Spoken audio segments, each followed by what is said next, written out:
Friends, good morning. आइए आपका अपना चैनल ज्ञानोदय में आपका स्वागत है। आज हम बात करने जा रहे हैं इतिहास का एक बड़ा ही महत्वपूर्ण टॉपिक, जिसका नाम है चंपारण सत्याग्रह। तो इससे बहुत तरह से प्रश्न आते हैं कि चंपारण सत्याग्रह भारतीय स्वतंत्रता संघर्ष का परिवर्तन बिंदु क्यों रहा, या फिर ऐसे भी कह सकते हैं कि भारतीय चंपारण सत्याग्रह के महत्व क्या रहा, या किसान आंदोलन को किस तरह से प्रभावित किया। चंपारण सत्याग्रह ही ऐसा आंदोलन था जिसने आंदोलन को दिशा और दशा को निर्धारित करने में अपनी महती भूमिका निभाई। तो क्वेश्चन चाहे कैसे भी आ सकता है चंपारण सत्याग्रह का से संबंधित, तो उसका एक बहुत ही महत्वपूर्ण है टॉपिक है चंपारण सत्याग्रह, और खास करके बीपीएससी मेंस के लिए अति आवश्यक। तो आइए इसका उत्तर प्रारूप देखने का प्रयास करते हैं कि अंग्रेजी शासन के दौरान भारतीय कृषि का वाणिज्यिकीकरण एवं यूरोपीय बगान मालिकों द्वारा नील के किसानों पर किए जा रहे अत्याचार के खिलाफ गांधी जी के नेतृत्व में 1917 ईस्वी में चंपारण सत्याग्रह हुआ। इस सत्याग्रह के माध्यम से गांधी जी ने अंग्रेजी सरकार का सफल प्रतिरोध किया, जो कि भारत के भावी स्वतंत्रता संघर्ष के स्वरूप को निर्धारित किया। इस कारण इसे भारतीय स्वतंत्रता संघर्ष में चंपारण सत्याग्रह को परिवर्तनीय बिंदु माना जाता है।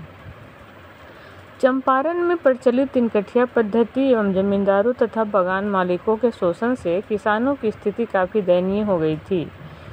इसी परिस्थिति में राजकुमार शुक्ल की आग्रह पर निरीह किसानों को शोषण से बचाने एवं तिनकठिया पद्धति की समाप्ति के लिए गांधी जी ने चंपारण सत्याग्रह शुरू किया।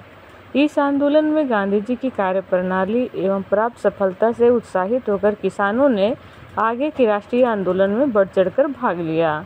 फलतः किसानों की समस्याएं स्वाभाविक रूप से राष्ट्रीय आंदोलन से जुड़ गई। यह सत्याग्रह निम्नलिखित रूप से महत्वपूर्ण रहा।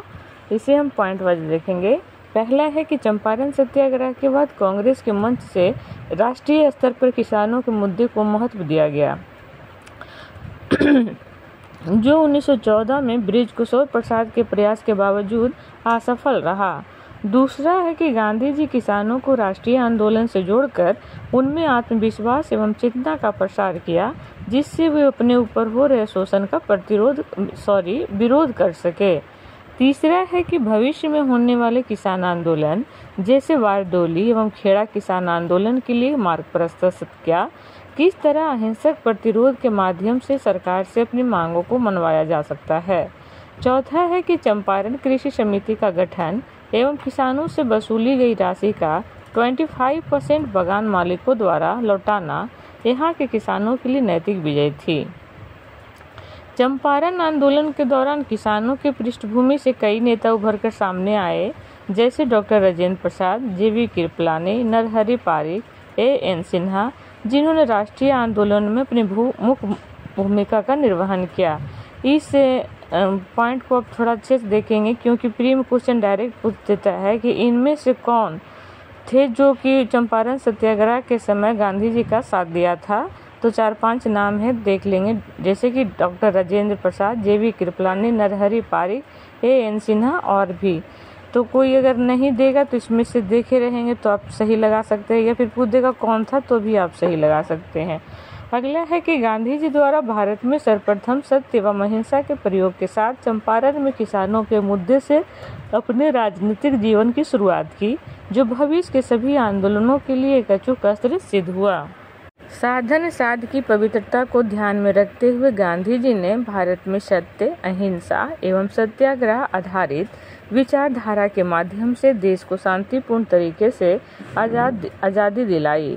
इस लंबे संघर्ष में गांधीवादी आंदोलन की शुरुआत चंपारण अर्थात बिहार से हुई, जिसने न सिर्फ राष्ट्रीय आंदोलन को स्पष्ट दिशा निर्देश एवं मजबूत नेतृत्व मिला, बल्कि वैचारिक संघर्ष भी कम हुई। इन्हीं कारणों से चंपारण सत्याग्रह को राष्ट्रीय आंदोलन का परिवर्तन बिंदु माना जाता है। तो ये था आज हमारा प्रश्न का उत्तर प्रारूप। उम्मीद करते हैं आप सभी को पसंद आ रहा होगा। आप अपने फीडबैक कमेंट में दे सकते हैं कैसा लग रहा है, या फिर किस टॉपिक पर आगे आप लोग ये उत्तर प्रारूप किस प्रश्न का चाहते हैं, आप सजेस्ट कर सकते हैं, मैं उस वीडियो बना दूंगी। और आप इसे 2-4-5 बार काम कर रहे तब पर भी कान में लगा के सुनते रहें, आपको संभवतः याद हो जाएगा क्या लिखना है क्या छोड़ना है। और सजेस्ट कर सकते हैं आपको वीडियो कैसा लगा, ये ज़रूर बताएं। वीडियो कैसा लगा अपना सजेशन कमेंट बॉक्स में ज़रूर फीडबैक दें। चलिए इसी के साथ मेरा वीडियो समाप्त होता है। जय हिंद, जय भारत।